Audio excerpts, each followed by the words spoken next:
खुलुमबाय। बोसोर गोदाननि नोंथांमोन गासैनिसिमबो गाहाम हामलायनाय बावहरबाय। जायफोर फरायसा लोगो, भिउवार्स आरो साबस्क्राइबार दङ, बिथांमोननि साननाय हनाया गोजाम बोसोराव जाफुंजोबाखै। बिथांमोननि साननाय हनाया नैबे गोदान बोसोराव जाहाथे जाफुङो। माबा मोनसे गोदान मिजिं जा आसा खालामनाय दंमोन, बेफोरो नैबे गोदान बोसोराव मोगथाङाव जाफुङो। बेखौ जोंनि चेनेलनिफ्राय गाहाम हामलायनाय बावहरनाय जाबाय। आरो जायफोर फरायसा बिथांमोना 2022 मायथाइनि मेट्रिक आनजादाव जिरायगोन, बिथांमोननि थाखाय जों आसा खालामो, जों गसाइनि सेराव आरज गाबो, नोंथांमोननि साननाया जाफुंथों। बयनिबो रिजाल्टआ फैबाय थानाय 2022 मायथाइनि SSLC आनजादाव जायफोर जिरायगोन, बिथांमोननि गासैनिबो आनजादा मोजां जाथों।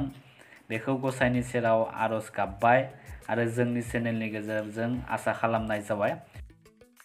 जोंनि भिडिअफोरखौ नायनायनि थाखाय नायगिरि आरो अनसायगिरि बिथांमोननिसिम जोंनिफ्राय गोसो गोरबोनिफ्राय अननाय आरो साबायखर बावहरबाय। नोंथांमोननि अननायाव दिनै 6000निबो बारा साबस्क्राइबार जाबाय आरो आसा खालामो फैबाय थानाय समफोरावबो बिदिनो अनसायलांबाय थागोन। Wishing you all a very happy new year 2022.